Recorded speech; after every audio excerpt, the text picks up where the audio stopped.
Buen día, amigos y amigas. Dios bendiga de una manera muy especial a cada uno que escucha en este día.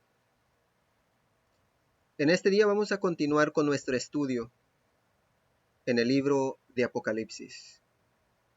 Y como ya miraron en el título,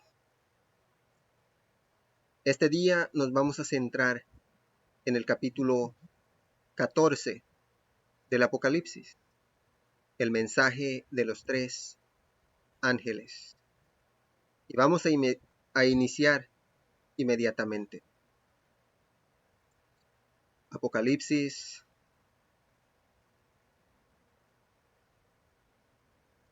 el capítulo 14. Vamos a empezar leyendo del versículo 1 en adelante.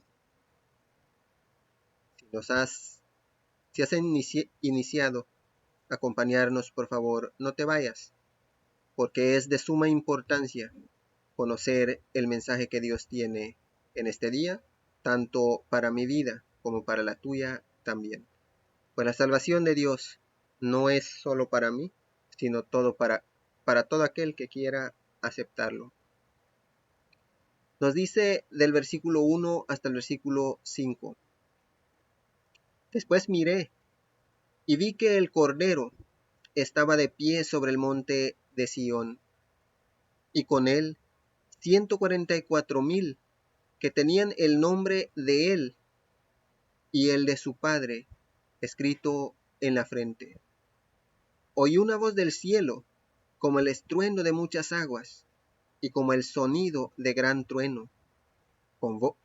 La voz que oí era como de arpistas que tocaban sus arpas.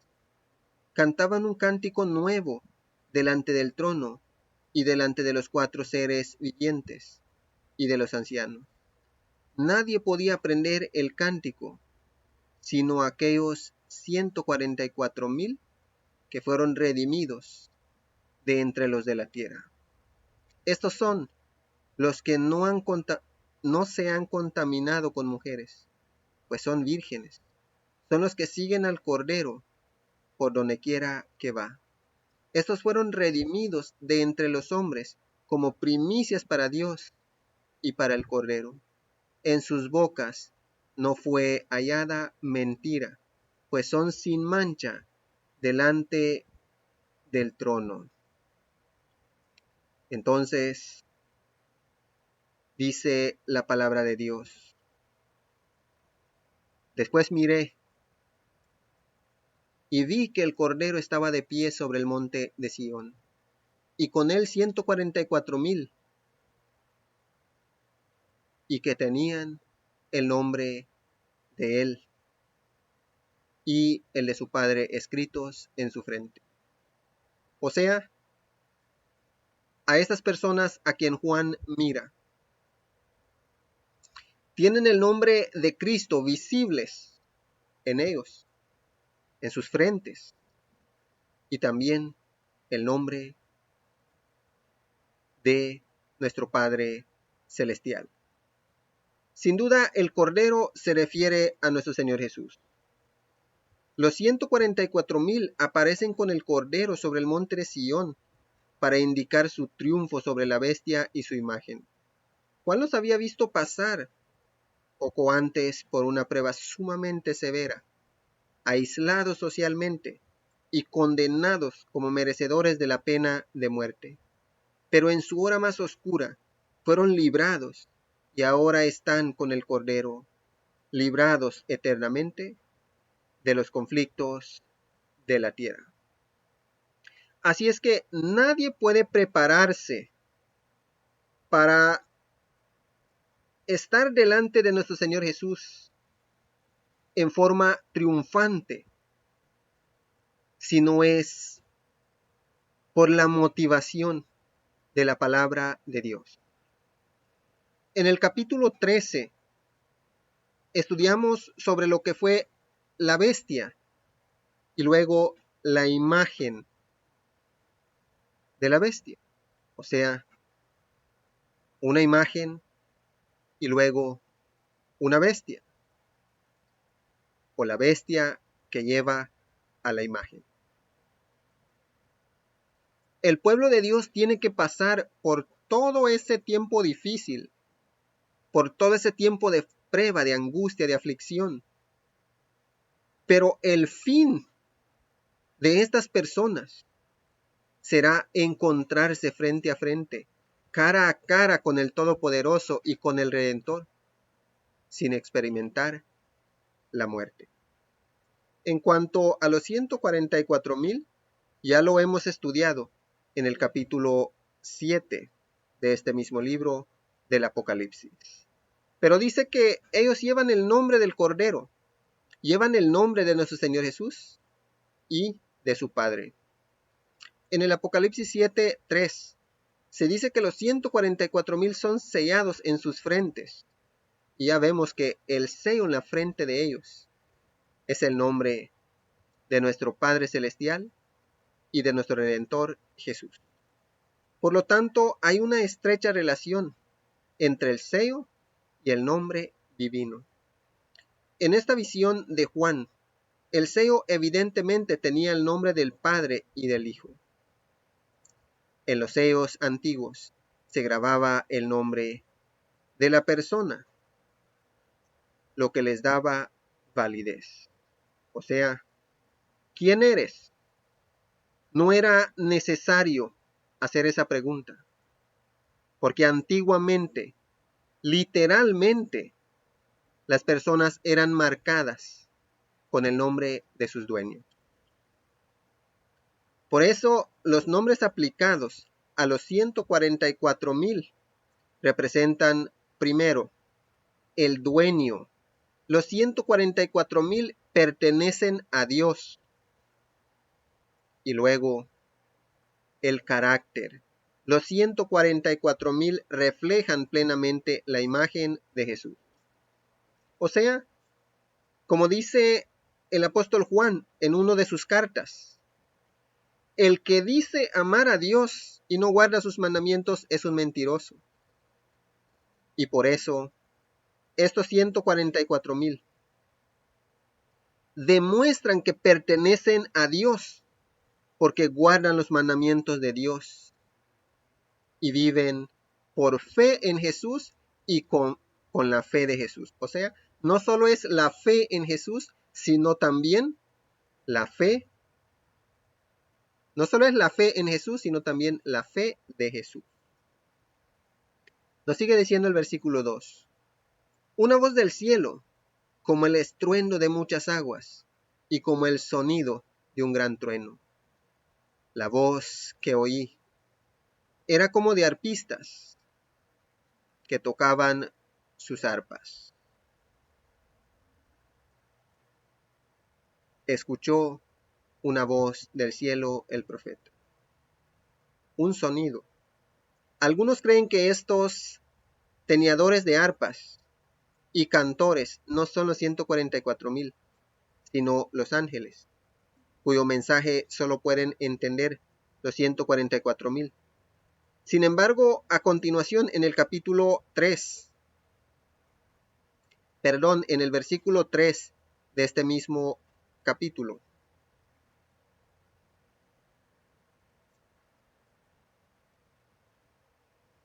vemos de que dice, cantaban un cántico nuevo delante del trono y delante de los 4 seres vivientes y los ancianos.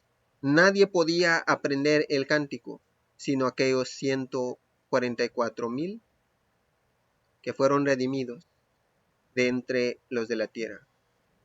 Así es que podríamos entender de dos maneras. O sea, podríamos entender que el cántico que cantan estos 144,000 es la experiencia por la cual ellos han tenido que pasar en esta tierra antes de encontrarse con nuestro Señor Jesús.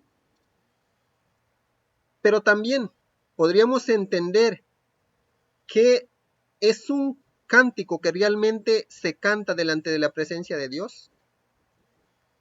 que involucra tanto a ángeles como a los redimidos,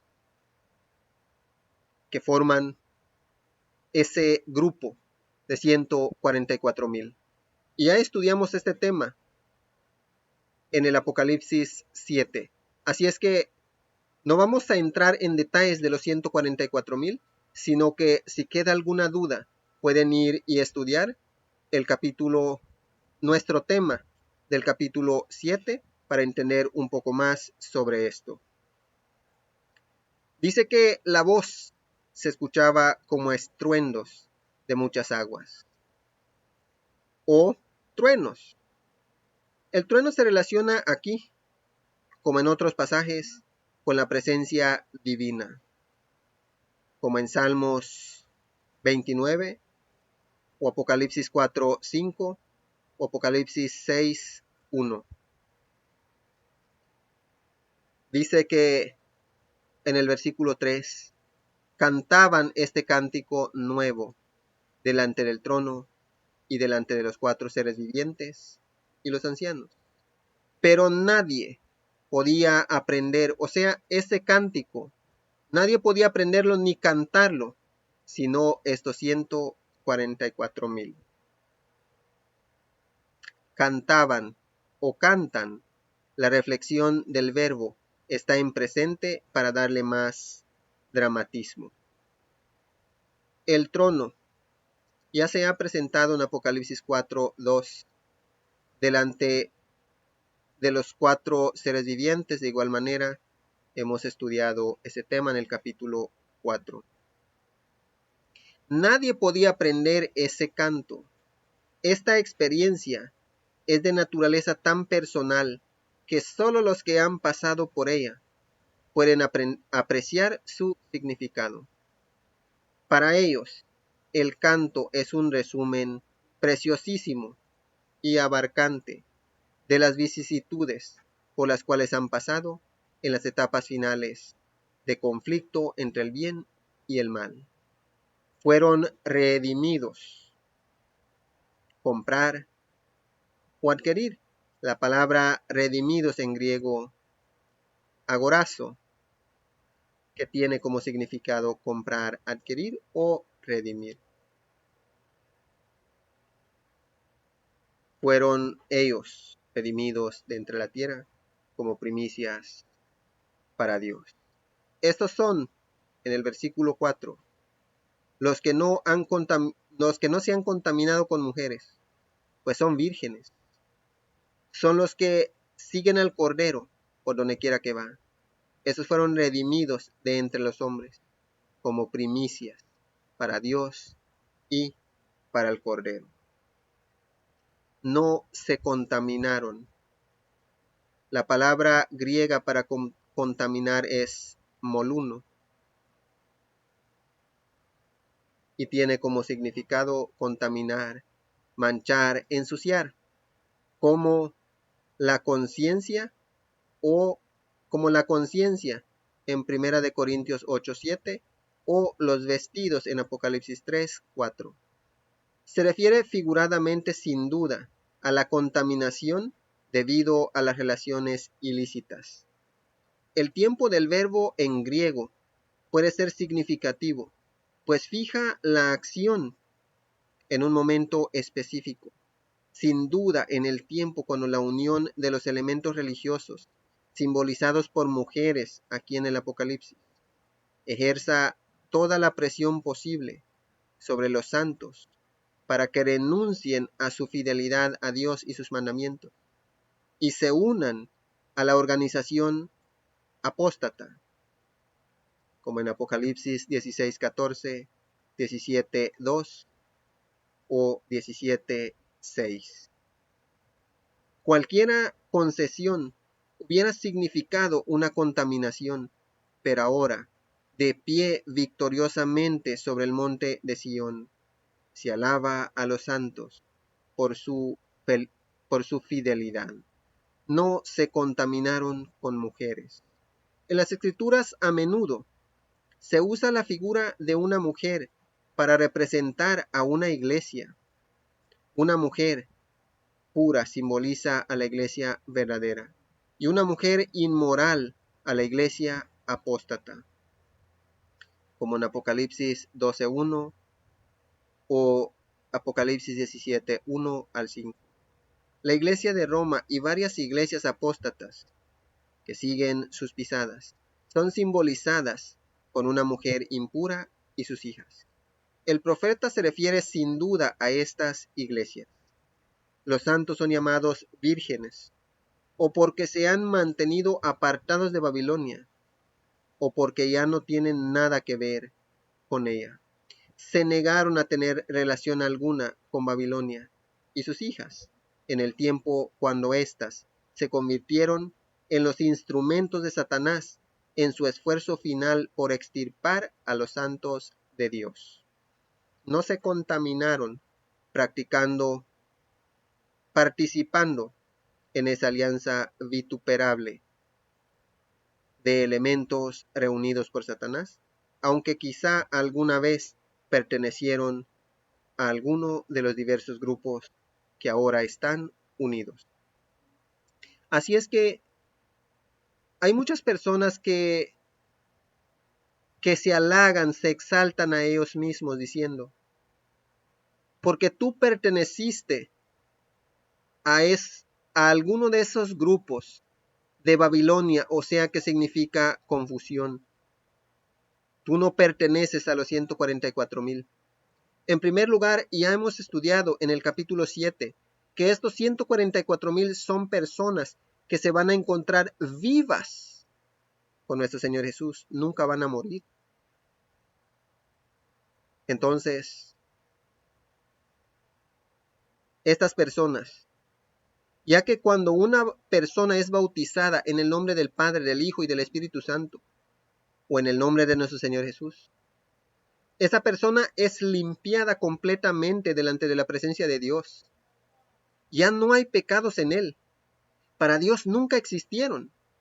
Entonces, espiritualmente, llegan a ser vírgenes. Y como está hablando de una iglesia, son tanto hombres como mujeres los salvados. En la última generación, los que se encuentran con nuestro Señor Jesús, los 144,000.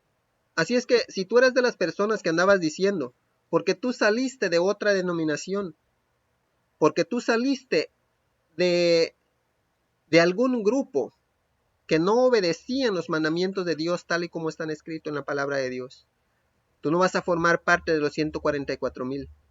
Quiero decirte, hermano, hermana, que estás equivocado o equivocada, porque ese grupo lo va a formar todas las personas que en la última generación acepten el mensaje de salvación y adopten los mandamientos de Dios como debería de ser para vivirlo, así como Dios lo manda. Así es que esas personas que salen de la Babilonia,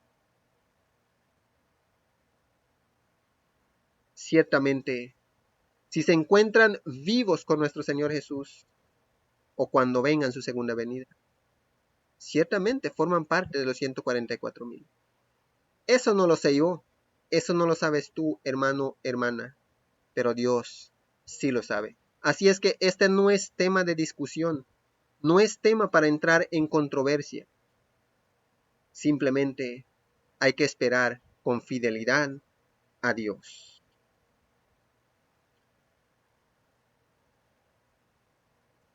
En el versículo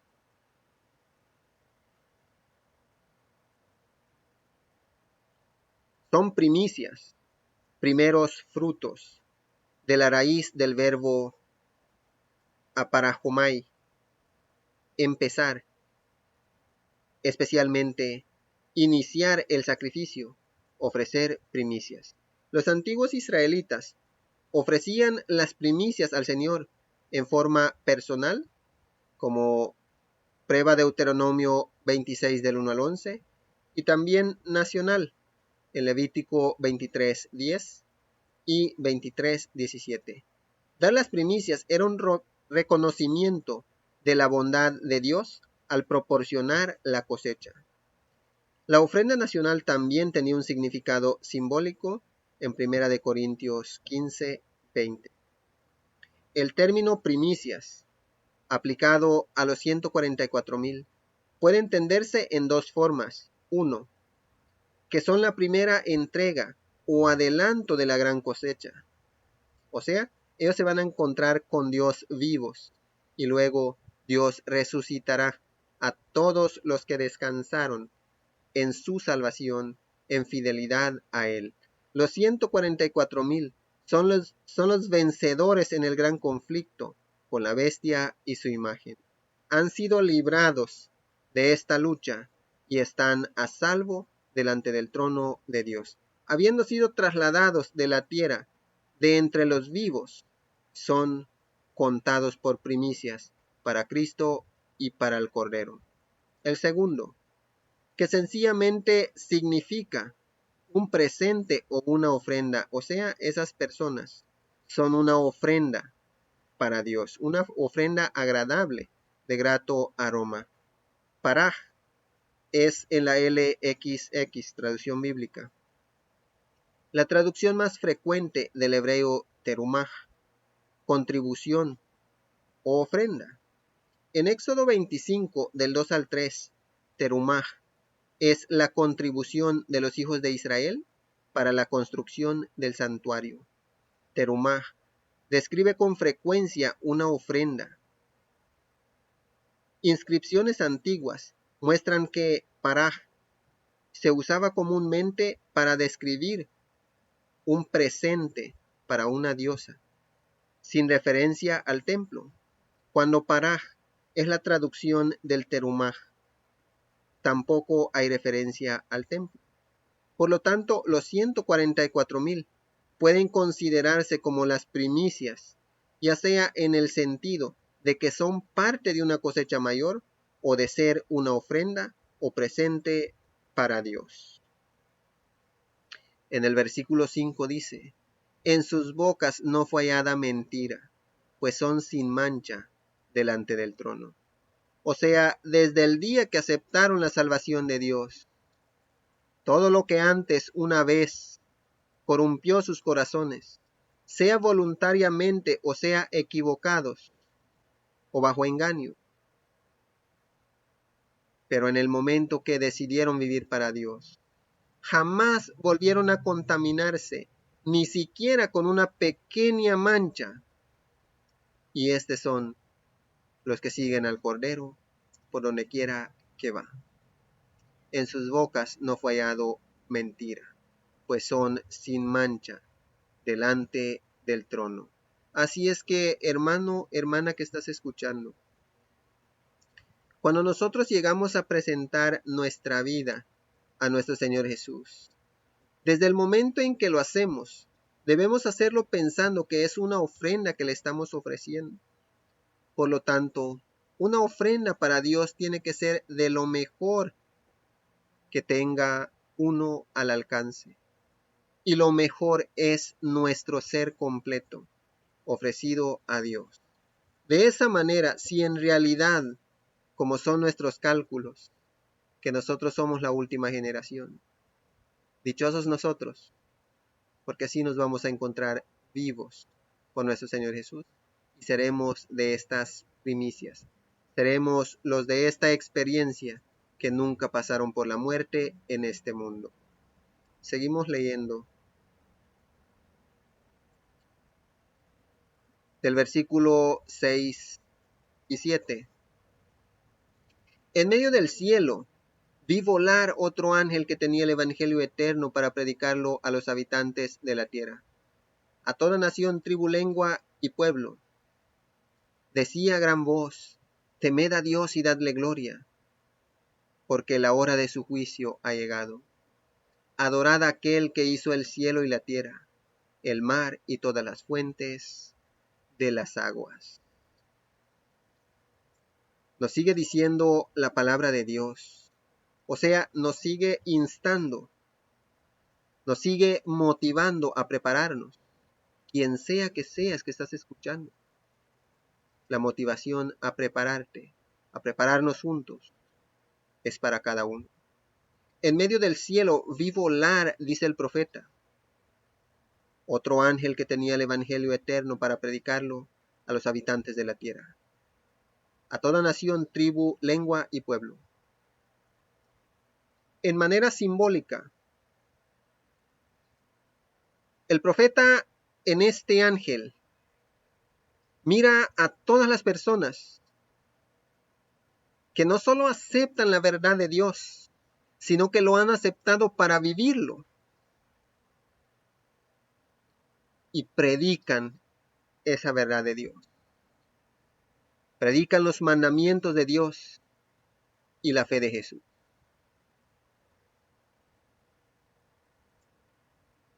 Aunque en realidad los ángeles cooperan con el ser humano, con los santos de Dios, con los santificados de Dios, para que el mensaje de salvación pueda avanzar. Los que realmente tienen que ir por delante somos nosotros, los que hemos aceptado la salvación de Dios. Entonces, este ángel que vuela por en medio, que vuela por el cielo con el evangelio eterno, primero quiere dar a entender que toda nación, tribu, lengua y pueblo tienen que escuchar este mensaje. Pero este mensaje no podrá llegar a toda nación, tribu, pueblo y lengua si no empezamos poniéndolo en práctica.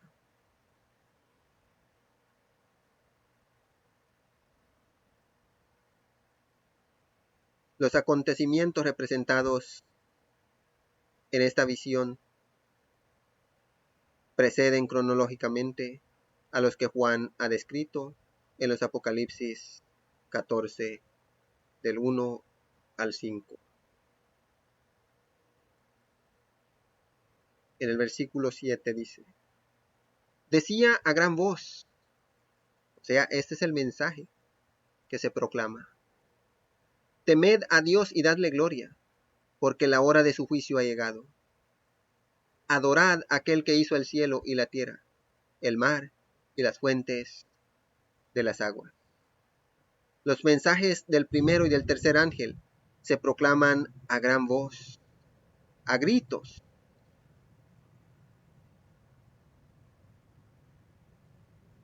Y eso indica que el mensaje se proclamará en tal forma que todos podrán oírlo, o sea, va a llegar hasta el último rincón del mundo, como dijo nuestro Señor Jesús. Y este evangelio será un testimonio para todas las naciones, y entonces vendrá el fin. También se destaca la importancia del mensaje. Dice: temed a Dios y dadle gloria. Temer no significa tener miedo a Dios, sino acercarse a Él con reverencia y respeto. Incluye el pensamiento de absoluta lealtad a Dios, en una sumisión a Dios, en una sumisión completa a su voluntad. Ese es temer a Dios, no tenerle miedo. Nadie puede acercarse a Dios por miedo, porque Dios es amor, y alguien que es amor siempre espera que se acerquen a Él por amor.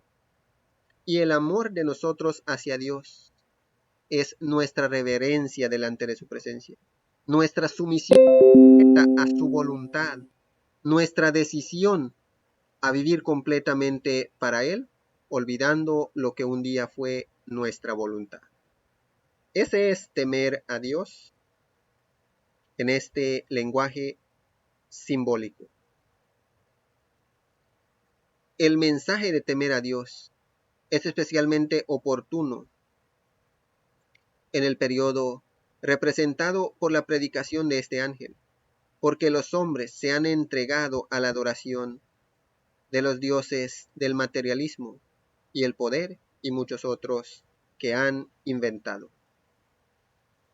Echa un vistazo a tu alrededor, hermano, hermana, amigo, amiga que estás escuchando, y medita si esto es verdad o no. La mayoría de la raza humana, aún cristianos, adorar significa poner cuidado directo o esperanza, incluso obsesión por algo, y hablando de lo que es las cosas del mundo. Y en eso se está centrando la mayoría de la raza humana, y aún cristianos. Entonces, hacer el llamado a que den gloria a Dios significa quita tu confianza, tanto de las personas como de las cosas materiales, y pon tu mirada y tu confianza directamente en Dios, que es el Creador y también Salvador de tu alma. Dad gloria a Dios. Aquí significa sin duda honor, alabanza, homenaje. Todo lo que es la vida de una persona sumisa a Dios. La vida de un santificado de Dios, sumisa delante de su presencia, es adoración y también ofrenda de grato aroma delante de la presencia de Dios. La hora de su juicio ha llegado. Se refiere al tiempo, en sentido general, cuando se efectuará el juicio, y no necesariamente el momento exacto cuando comenzará el juicio. En esta forma es posible que el mensaje del primer ángel fue proclamado en los años que precedieron a 1844, aun cuando la verdadera obra de juicio aún no había comenzado. El juicio, la acción de juzgar, en contraste con la palabra griega, crisis, para juicio, la acción de juzgar, en contraste con crimá, la sentencia del juicio, en Apocalipsis 7. Los expositores adventistas del séptimo día entienden que el juicio que aquí se menciona fue el que comenzó en 1884, representado simbólicamente por la purificación del santuario terrenal. Puede deducirse que no se refiere al ejecutivo cuando venga Cristo y todos recibirán su retribución, porque los mensajes de los tres ángeles en Apocalipsis 14, 6 al 12 preceden a la segunda venida de Cristo en Apocalipsis 14, 14. Además, el mensaje concerniente al juicio es acompañado por una exhortación y una amonestación que revelan que el día de la salvación aún no ha pasado. Los hombres pueden aún buscar a Dios y escapar de la ira que vendrá. La predicación de Guillermo Miller y sus colaboradores en el periodo desde 1831 hasta 1884, respecto a la terminación de los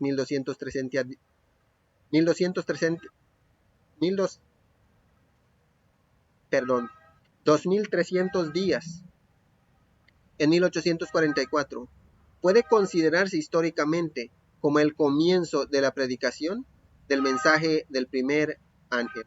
Pero ese mensaje ha tenido validez desde entonces y continuará teniéndola hasta que caiga el telón que pondrá fin a la oportunidad de salvación para el hombre. La hora de su juicio ha llegado o ha venido. La adoración a Dios contrasta con la adoración a la bestia en Apocalipsis 13 y su imagen.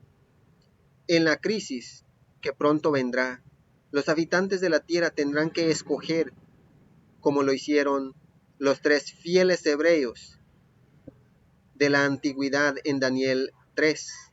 Entre el culto al verdadero Dios y el culto a los dioses falsos. El mensaje del primer ángel tiene el propósito de presentar a los seres humanos,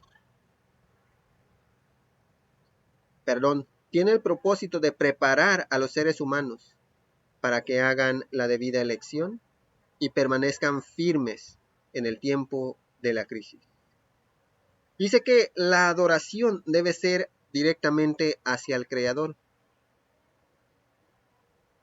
el que hizo el cielo y la tierra, el mar y las fuentes de las aguas.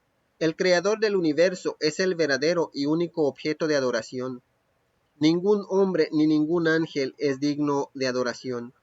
Esta prerrogativa solo pertenece a Dios.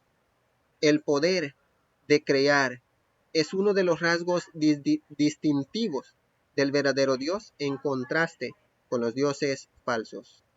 La exhortación a adorar a Dios como el Creador ha llegado a ser especialmente oportuno desde los años siguientes a la predicación inicial del mensaje del primer ángel, debido a la rápida propagación de la teoría de la evolución. Además, la exhortación a adorar a Dios como el Creador de todas las cosas indican que debe presentarse la debida atención al monumento que recuerda las obras creadas por Dios, el sábado del Señor, en Éxodo 20 del 8 al 11.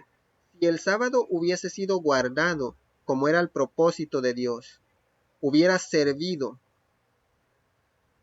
una gran salvaguardia contra la credulidad y la evolución. El sábado será un punto especial de controversia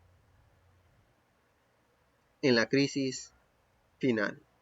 Así es que todas las personas que andan diciendo el sábado no pertenece al decálogo o se ha anulado de alguna manera, tendrán que entender que los mandamientos de Dios están completos y vigentes.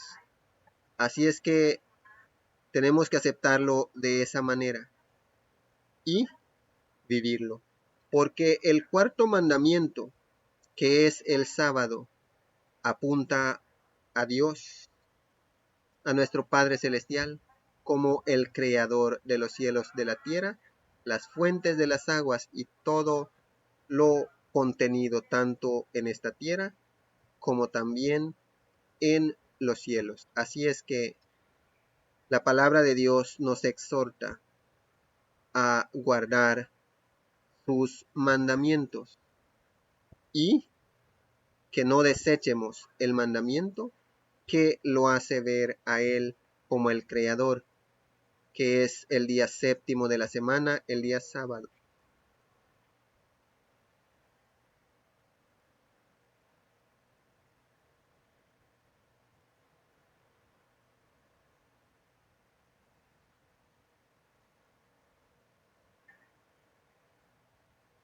Seguimos leyendo.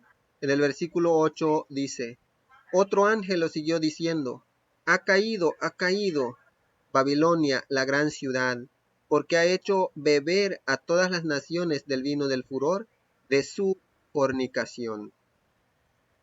Entonces dice la palabra de Dios: ha caído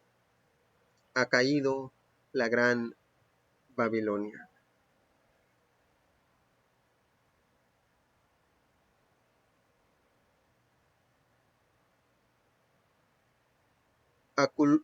Acluteo en griego le siguió, que significa acompañar o seguir, como en Mateo 19, 27, 28 y en Marcos 1, 18, donde la palabra tiene la idea de acompañar personalmente a Jesús.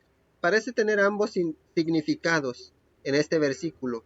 Cronológicamente, el segundo ángel sigue al primero, pero también es cierto que el primer ángel continúa su ministerio cuando el segundo ángel se le une. En ese sentido, el mensaje del segundo ángel acompaña al del primero. y dice: los mensajes del primero y el tercer ángel son proclamados con gran voz. El mensaje relativo a la caída de Babilonia se proclama más tarde con voz potente. Ha caído, ha caído. La repetición hace más enfático el mensaje. Babilonia es un término abarcante que Juan utilizó para describir a todas las organizaciones y los movimientos religiosos que se han apartado de la verdad. Este hecho nos obliga a considerar esta caída como progresiva y también acumulativa. Esta profecía de la caída de Babilonia ha hallado su cumplimiento en el alejamiento de la pureza y sencillez del Evangelio que se ha generalizado en el protestantismo. El mensaje de que cayó Babilonia fue predicado por primera vez por el movimiento adventista de los Milleritas entre junio y agosto de 1844 y se aplicó a las iglesias que rechazaban el mensaje del primer ángel en cuanto al juicio.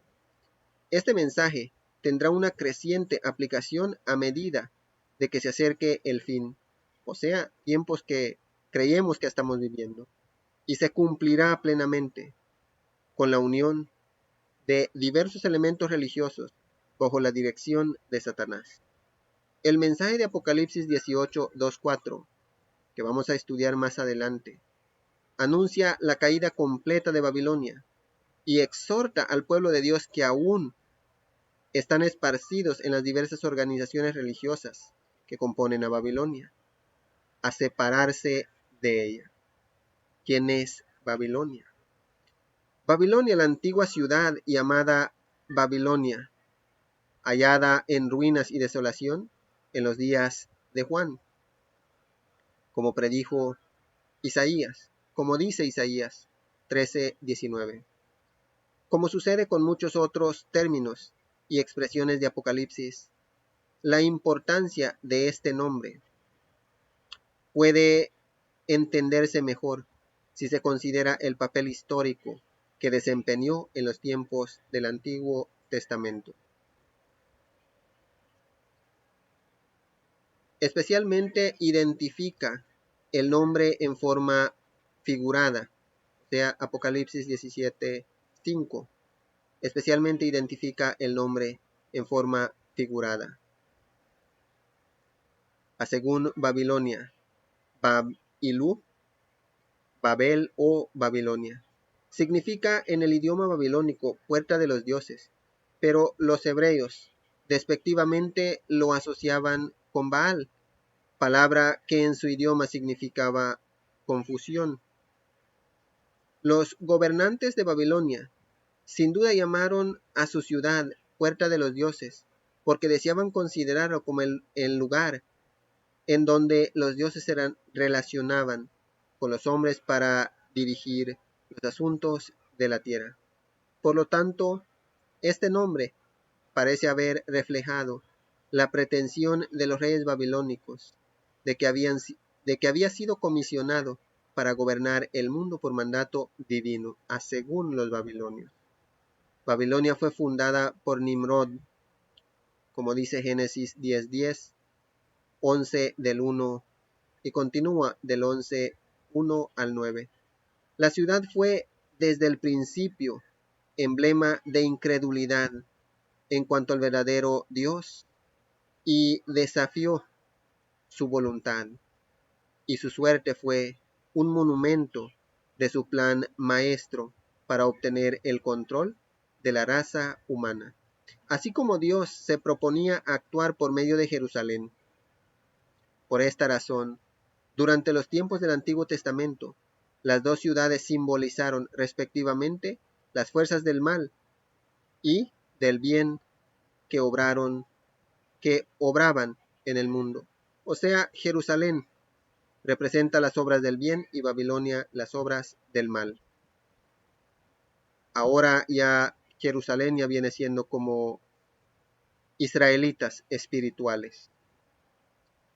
Los fundadores de Babilonia Intentaron establecer un gobierno eternamente independiente de Dios. Y si no hubiese intervenido, si Dios no hubiera intervenido, finalmente hubiera logrado desterrar la justicia de la tierra. O sea, ese fue el propósito de Satanás desde el principio. Entonces Dios decidió que era necesario destruir la torre y esparcir a sus constructores, o sea, en el inicio la torre de Babel, en Génesis 11 del 7 al 8. Después de un periodo de éxito transitorio, siguió otro de más de 1000 años de decadencia y sujeción a otras naciones. Cuando Nabucodonosor II reconstruyó a Babilonia, esta llegó a ser una de las maravillas del mundo antiguo. Su plan de que su reino fuera universal y eterno tuvo éxito hasta cierto grado, pues en esplendor y poder, el nuevo imperio babilónico sobrepujó a sus predecesores. Sin embargo, también llegó a ser la orgullosa y cruel opresora. Conquistó al pueblo de Dios y puso en peligro el propósito divino para este pueblo. Pero Dios humilló a Nabucodonosor con una dramática serie de acontecimientos y sometió su voluntad, algo que podemos comprobar con el libro de Daniel. Pero sus sucesores se negaron a humillarse delante de Dios, como en Daniel 5, 18, 22.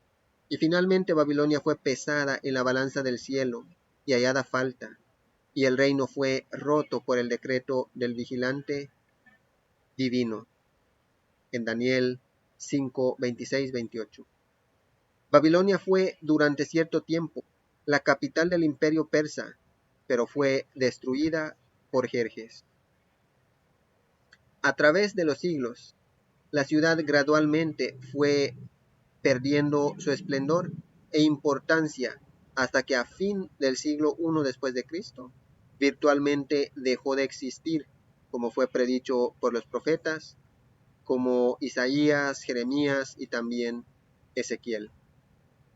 Desde la caída de la antigua Babilonia, Satanás siempre ha procurado regir el mundo por medio de diferentes potencias, y probablemente lo hubiera logrado hace mucho, de no ser por las intervenciones divinas.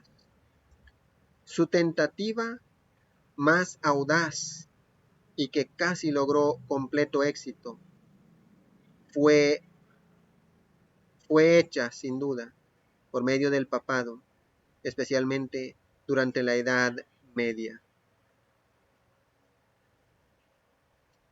de lo que dimos más detalles en el capítulo 13, que fue el mensaje anterior. Pero Dios ha intervenido para evitar el triunfo de todas las subsiguientes amenazas al cumplimiento final de sus propósitos. Y por eso las naciones nunca han podido pegarse la una con la otra.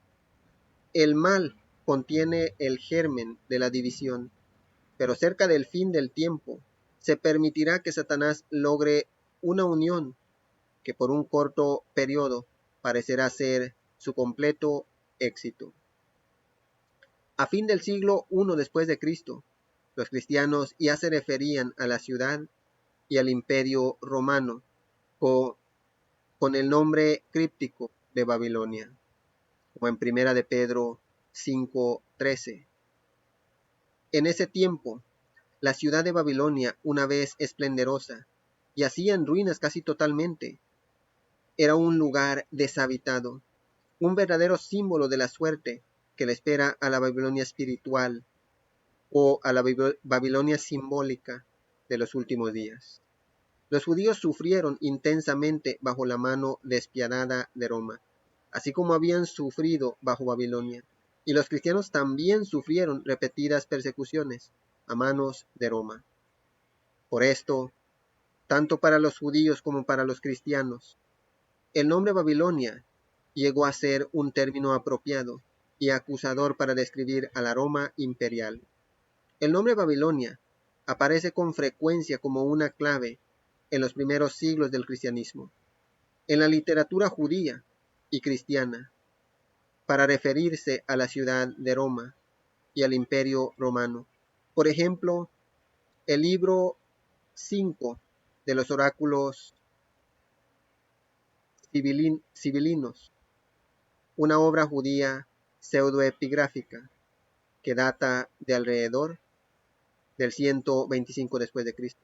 Presenta algo que tiene el propósito de ser una profecía de la suerte de Roma, estrechamente paralela con la descripción de la Babilonia simbólica del Apocalipsis. Habla de Roma como una ciudad impía que ama la magia, se deleita en adulterios y tiene un corazón sanguinario y una mente impía. El escritor observa que muchos fieles santos de los hebreos han perecido a manos de ella, y predice su desolación final. En viudez te sentarás en tus riberas, pero tú has dicho, yo soy única, y ninguno traerá sobre mí la ruina, pero ahora Dios te destruirá a ti y a todos los tuyos, como en Apocalipsis 18, 5 al 8. En segunda de Baruch, otra obra pseudoepigráfica del siglo I y II después de Cristo. El nombre Babilonia se usa para referirse a Roma, como lo hace el Apocalipsis 11 del 1 al 3.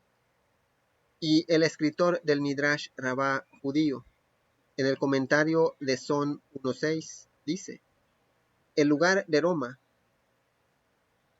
lo llamaron Babilonia.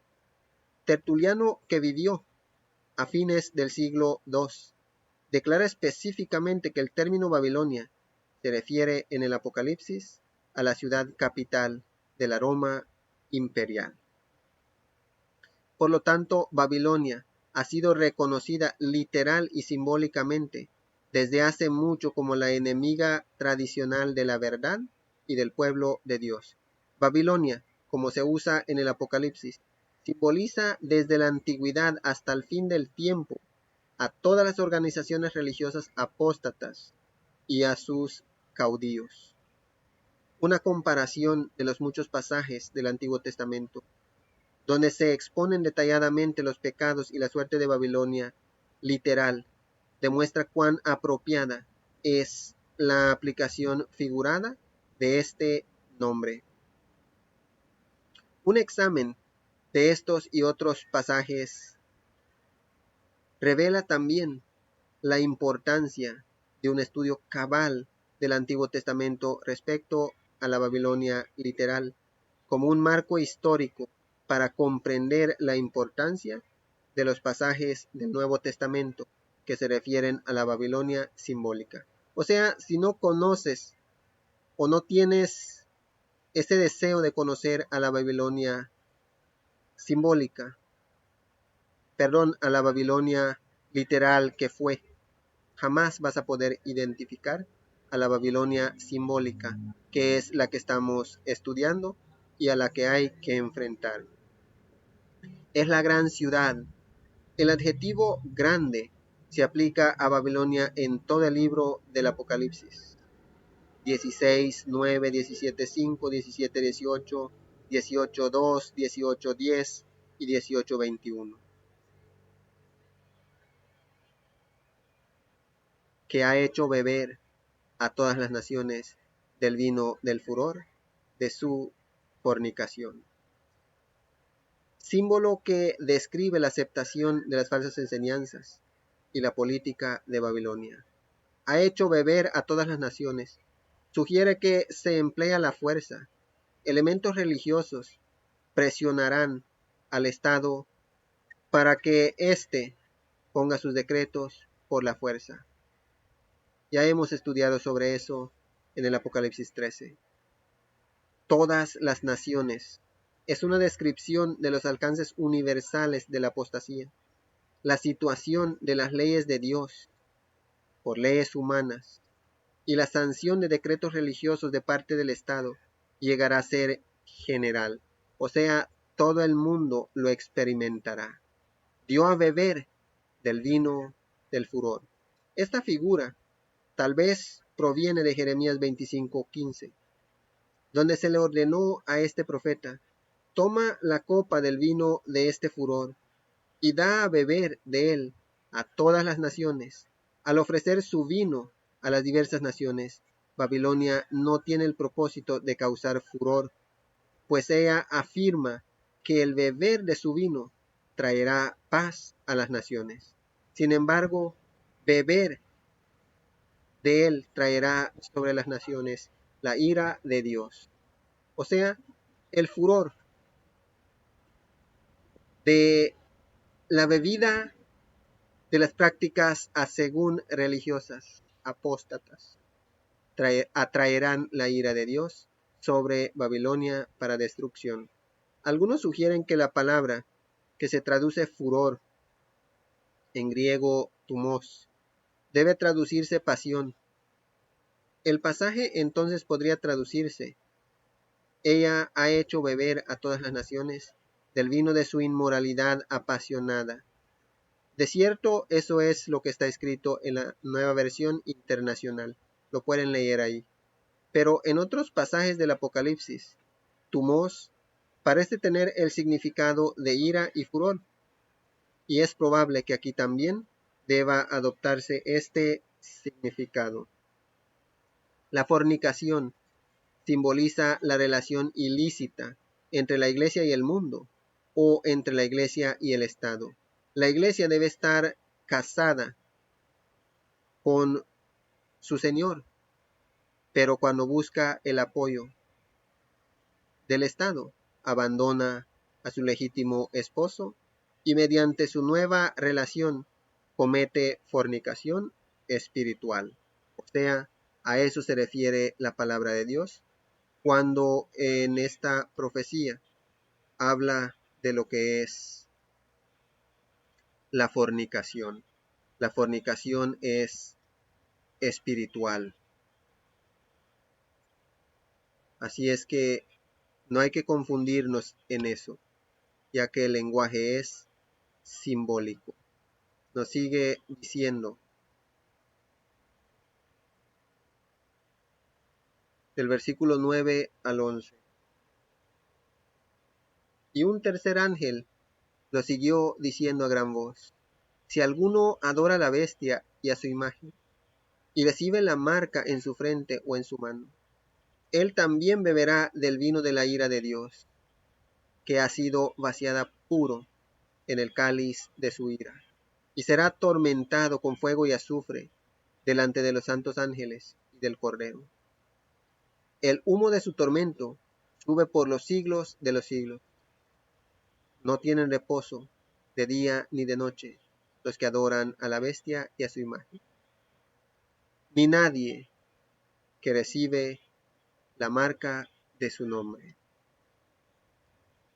No es un chiste, no es un juego lo que se sufrirá a manos de Dios si ahora queremos ignorar estos mensajes, desecharlo voluntariamente y no prepararnos.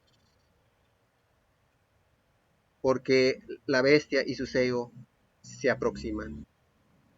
Dice: y un tercer ángel lo siguió diciendo a gran voz: si alguno adora a la bestia, gran advertencia, y a su imagen, y recibe la marca en su frente o en su mano, él también beberá del vino de la ira de Dios, sufrirá el castigo de Dios.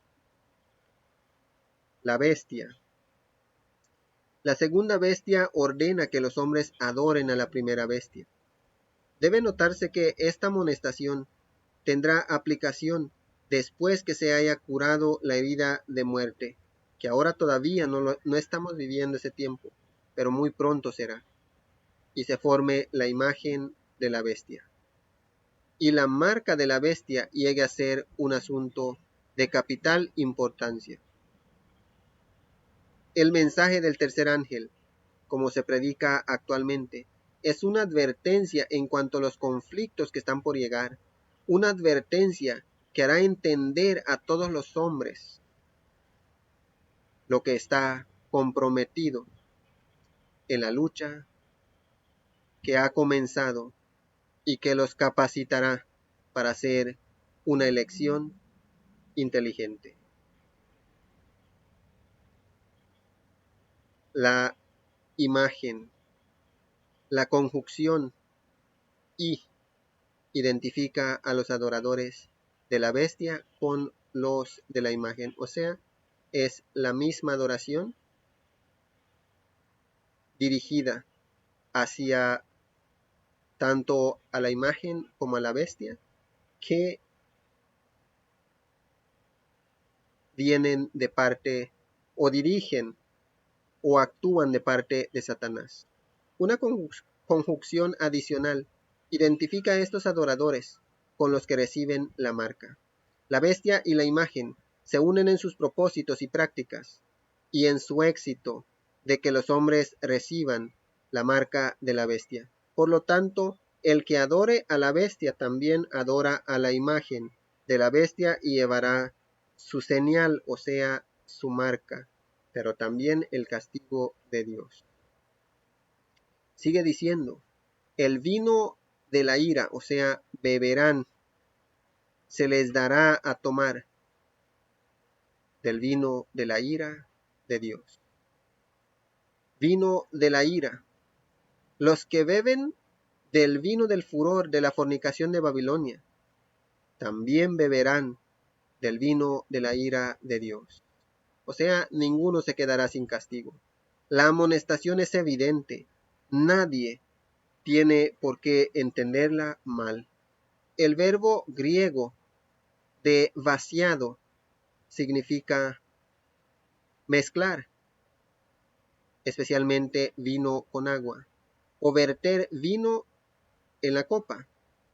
Hay aquí un juego de palabras que se reproduce aproximadamente, que ha sido mezclado sin mezcla. Es decir, que la ira es pura. En lo que es la ira pura de Dios, lo que quiere dar a entender es que la misericordia se ha terminado, la puerta de la gracia se ha cerrado y no hay oportunidad para ninguno de humillarse delante de Dios y decir, Señor, ahora sí te quiero servir. Ya se acabaron las oportunidades. Serán atormentados.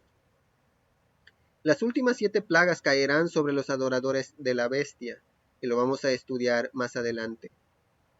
Los adoradores de la bestia y su imagen, en Apocalipsis 16. Además, estos seguidores de la bestia se levantarán en la segunda resurrección para recibir su castigo final, como en Apocalipsis 20 lo dice. No es claro a cuál fase de castigo está refiriendo Juan, quizá a las 2, pues en ambas habrá tormento. La primera termina con la muerte cuando Jesús aparezca viniendo del cielo. La segunda con la muerte eterna en Apocalipsis 20:14, con fuego y azufre. La figura quizá provenga de Isaías 34:9 al 10, donde se menciona fuego y azufre en la destrucción de Sodoma y Gomorra. Las plagas y la destrucción de los impíos después de los 1000 años acontecerá en esta tierra. Pero en el segundo caso, el campamento de los santos estará en la tierra. Cristo estará con su pueblo y sin duda también habrá muchos ángeles. La gloria sea para Dios. Y el humo de su tormento sube por los siglos de los siglos. No tienen reposo de día ni de noche los que adoran a la bestia y a su imagen, ni nadie que reciba la marca de la bestia. Este pasaje bíblico, este versículo, muchos lo confunden, diciendo que aquí está la prueba de que los que reciban castigo serán castigados eternamente. Pero no es así, porque la palabra de Dios nos lo aclara más adelante. Por los siglos de los siglos, en griego eis, Aionás, Aionón, literalmente para los siglos de los siglos.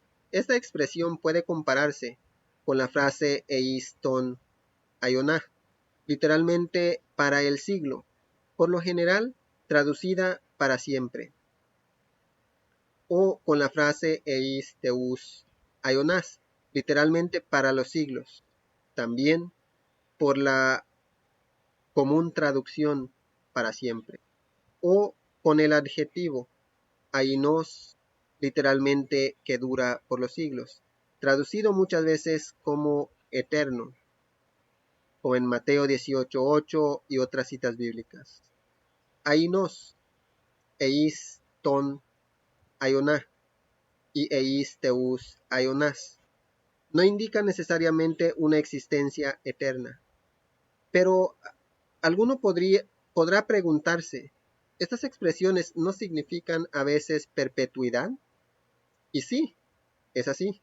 La expresión compuesta eis aionás aionon no debe significar por los siglos de los siglos. Una declaración más enfática de perpetuidad es la pregunta. Esta expresión compuesta aparece en otros lugares.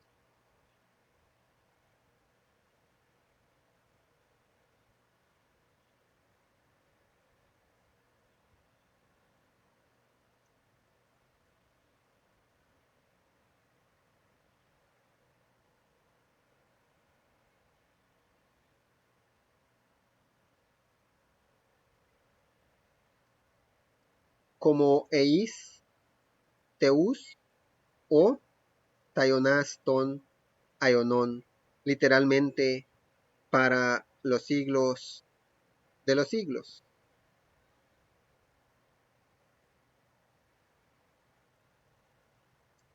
Pero en cada caso se relaciona con Dios o con Cristo para expresar su existencia. Sin embargo, este significado no se deriva de la expresión en sí, sino de aquello con lo que se relaciona. La expresión significa de por sí muchos siglos. Aplicamos a continuación el significado que aquí se le da a la expresión compuesta ya mencionada. El asunto al cual se refiere es el tormento de los adoradores de la bestia en un lago de fuego y azufre. La vida humana en un medio tal sería sumamente breve, pero si se usa la expresión eiston aioná por el siglo, es posible concluir que el castigo solo será momentáneo. La expresión compuesta demuestra que el tormento será por cierto periodo, pero, por supuesto, no interminable. Esto es evidente por otros pasajes de la Escritura que demuestran que la suerte final de los impíos será el aniquilamiento total, y nos lo prueba Mateo 10:28 y también Apocalipsis 20:14. Así es que cuando leemos la Biblia de igual manera, no leamos solo texto, sino también contexto para entender lo que realmente Dios quiere que entiendamos. Así es que hay que leer bastante. La figura del humo que sube para siempre sin duda proviene de Isaías 34:10, donde se describe la desolación de Edom. El antiguo profeta no vio en visión fuegos inalterables, porque después de la conflagración, de la cual dice, perpetuamente subirá su humo, la tierra se convierte en un desierto de desolación habitado por animales, como vemos en Apocalipsis 14 del 10 al 15. Lo que la figura denota es completa destrucción. No tienen reposo. Reposo en griego, anapausis, cesación, descanso, refrigerio. El significado es que el castigo será continuo hasta que sobrevenga la muerte. Ni de día ni de noche. Las horas no cuentan, el tormento es continuo. Simplemente pongámonos a pensar cuando tenemos dolor, cuando el dolor es intenso. ¿Quién se puede ir a dormir si no se traga una pastilla?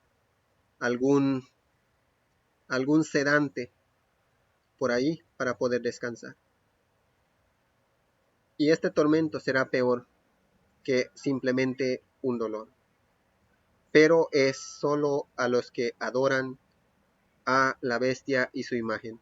Por eso es necesario estar bien preparados, porque si no estamos preparados, si ahora empezamos a rechazar la verdad que Dios nos enseña, luego tristemente vendrá nuestro Señor y no nos vamos a dar cuenta que todas las cosas se han cumplido y que nosotros hemos quedado del lado de la destrucción y no del lado de la salvación eterna con Dios. Así es que ahora es el tiempo de prepararnos.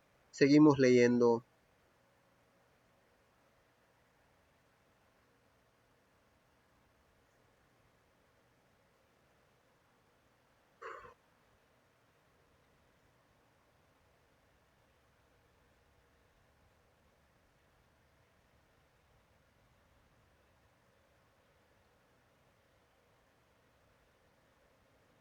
Nos dice del versículo 12 al 13.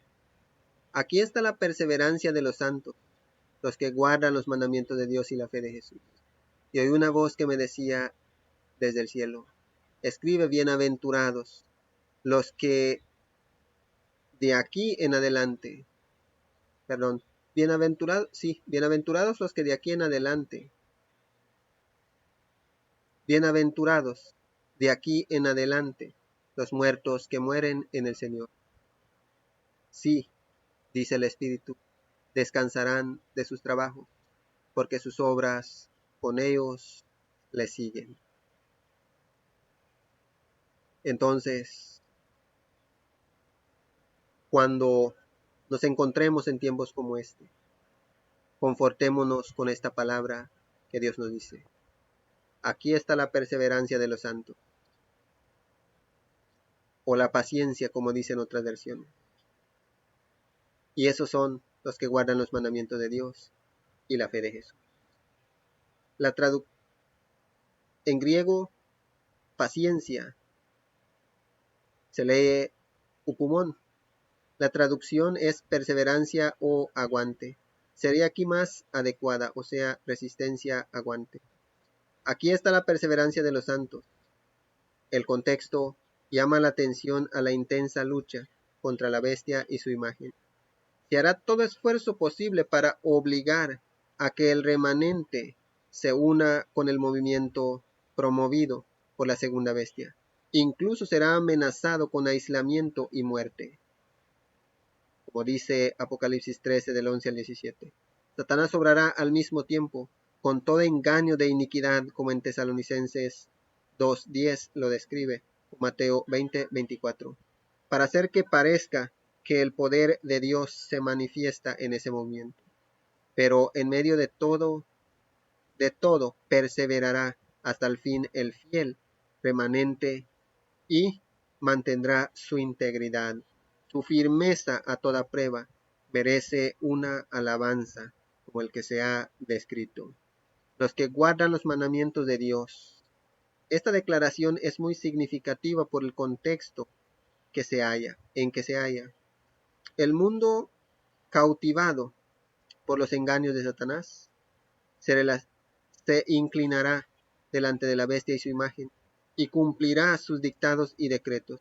Pero los santos, los santificados de Dios, se negarán a cumplir sus exigencias porque guardan los mandamientos de Dios, que es contrario a los dictados y exigencias de la bestia y su imagen. El asunto crucial del conflicto será el cuarto mandamiento de la ley de Dios.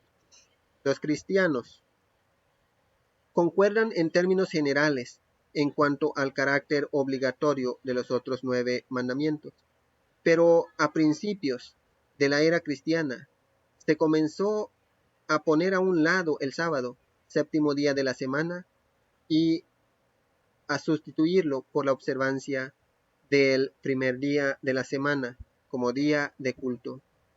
Los cristianos que observan el domingo presentan diversas razones por las cuales observan el primer día de la semana en lugar del séptimo, y por qué se sienten autorizados para despreciar las exigencias del mandamiento original. Algunos afirman que los 10 mandamientos fueron abolidos junto con todas las leyes ceremoniales del Antiguo Testamento. Otros sostienen que el elemento temporal del cuarto mandamiento es ceremonial, pero que la orden de observar un día en 7 es una obligación moral. Estas opiniones no se basan en las Escrituras. El punto de vista de la Iglesia de Roma es que ella transfirió el carácter sagrado de un día al otro por autoridad divina, y hablamos de eso en el capítulo 13. Pero los protestantes no pueden aceptar esta posición porque la Biblia, y solamente la Biblia, es su regia de fe. El asunto llegará a su punto culminante cuando Babilonia la Grande se imponga sobre el Estado para que éste haga de la observancia del domingo un asunto de ley civil obligatorio y decida castigar a todos los que no obedezcan. Este es el conflicto que describe Apocalipsis 13 del 12 al 17, que ya hemos estudiado. En esa hora tenebrosa, los hijos de Dios se aferrarán a la Biblia y no le rendirán homenaje a ningún poder excepto a Cristo. Entre los muchos rasgos característicos que podrían haberse mencionados al profeta, se le indicó que destacase dos predominantes: la observancia de los mandamientos de Dios y la fe de Jesús. O fe en Jesús. La fe de Jesús y la observancia de los mandamientos representan dos aspectos importantes de la vida cristiana. Los mandamientos de Dios son un reflejo de su carácter, pues exponen la norma divina de justicia que Dios anhela que alcance el hombre, pero que debido a su condición pecaminosa no puede lograr. La mente carnal no se sujeta a la ley de Dios, ni tampoco puede, como dice Romanos 8:7. A pesar de sus mejores esfuerzos, el hombre continuamente está destituido de la gloria de Dios. También lo dice Romanos 3:23. Pero Jesús vino para capacitar a los seres humanos y restaurarlos a la imagen divina. Vino para mostrar cómo es el Padre y en este sentido amplió el significado de la ley moral o 10 mandamientos. Los hombres pueden guardar los requisitos divinos por medio del poder de Cristo. La gloria sea para Dios, y reflejar así la imagen divina. La Iglesia realmente honra los mandamientos de Dios y los observa, no con un sentido legalista, sino como una revelación del carácter de Dios y Cristo, que mora en el corazón del verdadero creyente. En el 13 dice: y oí una voz que me decía desde el cielo: escribe, bienaventurados de aquí en adelante los muertos que mueren en el Señor. Así dice el Espíritu: descansarán de sus trabajos, porque sus obras con ellos les siguen. O sea, cuando llega este tiempo, los que mueren con su fe puesta en nuestro Señor Jesús y con la fidelidad a nuestro Señor Jesús en completa obediencia, entonces son dichosos, son bienaventurados, porque sus obras les siguen. O sea, el bien que vivieron, su dedicación hacia Dios y hacia su reino, es un testimonio que testifica sobre ellos para el reino de Dios, tanto en el cielo como aquí en la tierra. Así es que los dichosos que mueren en tiempos de la persecución, en tiempos de la última prueba final en este mundo, son los que realmente obedecen cabalmente a Dios. Esos son dichosos, porque la obediencia hacia Dios, el bien que vivieron en este mundo, es un testimonio para el reino de Dios y también para los que todavía seguirán en este mundo. Nos sigue diciendo, 14 al 16. Miré y vi una nube blanca, sentado sobre la nube, uno semejante al Hijo del Hombre, que llevaba en la cabeza una corona de oro y en la mano una hoz aguda. Y otro ángel salió del templo gritando a gran voz al que estaba sentado sobre la nube: mete tu hoz y ciega, porque la hora de cegar ha llegado, pues la mies de la tierra está madura. El que estaba sentado sobre la nube metió su hoz en la tierra, y la tierra fue cegada.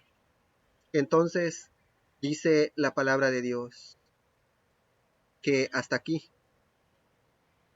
después de todas las pruebas por las que tiene que pasar el pueblo de Dios, muchos mueren pero se mantienen firmes. Llega la hora de la primera cosecha. Y describe a nuestro Señor Jesús, como siempre en la Biblia, en lo que es su segunda venida, en las nubes. Y el ángel dice: puedes dar movimiento a tu hoz en la tierra, o sea, cegar la tierra desde aquí, del 14 al 16, es recoger la cosecha de los salvados por la obediencia a Dios y la fe en Jesús y de Jesús aplicada en sus propias vidas. De aquí del 14 hasta el 16 son dichosos los que se hallan en esta cosecha, porque serán cosechados para ser guardados en el reino de Dios, para vivir con Dios por una eternidad. Pero luego viene la segunda cosecha. Y en esto yo no quiero estar y no deseo que tú, hermano, hermana, amigo, amiga que estás escuchando, te encuentres aquí. Nos sigue diciendo, del 17 al 20. Otro ángel salió del templo que está en el cielo. Levantó también, llevando también una hoz aguda. Y salió del altar otro ángel que tenía poder sobre el fuego. Y llamó a gran voz al que llevaba la hoz aguda, diciendo: mete tu hoz aguda y vendimia los racimos de las uvas, porque ya están maduras. El ángel metió su hoz en la tierra y vendimió la viña de la tierra y echó las uvas en el gran lagar de la ira de Dios. El lagar fue pisoteado fuera de la ciudad, y del lagar salió sangre que llegó hasta los frenos de los caballos, en una extensión de 1600 codos. Así es que en esta segunda cosecha no quiero estar yo, y no quisiera que ninguno, el que escucha en este día, esté. Pero si no lo desean así, entonces es necesario prepararnos. Salía otro ángel del cielo, dice el profeta, tenía su hoz para cegar. Y esta vez estaba por cegar uvas maduras. Quizás sea paralelo con lo que dice Isaías 1 al 3. ¿Quién es este que viene de Edom, de Bosra, con vestidos rojos? Este hermoso en su vestido, que marcha en la grandeza de su poder. Yo, el que hablo en justicia, grande para salvar. ¿Por qué es rojo tu vestido y tus ropas como del que ha pisado en el lagar? He pisado yo solo el lagar, y de los pueblos nadie había conmigo. Los pisé con mi ira, y los hollé con mi furor, y su sangre salpicó mis vestidos, y manché todas mis ropas. Entonces dice la palabra de Dios que llegará el tiempo de la vendimia. El lagar era el lugar en donde se pisaba las uvas, y eso simboliza la destrucción completa de los impíos. El lagar era pisado en los días antiguos por los que trabajaban en él, y serán pisados fuera del lugar, de la ciudad, perdón. La idea quizá provenga de las profecías del Antiguo Testamento, donde se describe la destrucción de los enemigos de Dios, fuera de Jerusalén. Los frenos, hasta los frenos de los caballos, una figura literal para indicar la tremenda matanza de las huestes de los impíos.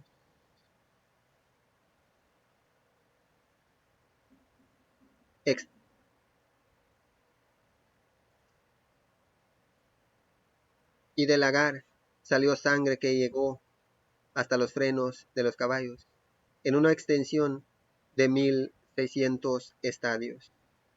No se ha podido encontrar una explicación satisfactoria para este número específico. El pensamiento principal es que los enemigos de la Iglesia de Dios serán finalmente y completamente vencidos. Por lo tanto, la Iglesia puede pensar en que quedará plena y completamente librada de todos sus enemigos y que triunfará gozosamente en el reino de Dios. Querido hermano, querida hermana, amigo, amiga que has escuchado en este día, si has puesto atención en este capítulo 14, aquí se encuentra la advertencia, aquí se encuentra la invitación a conocer a qué o de qué debes apartarte. Aquí hay consejos para que tú seas salvo o salva.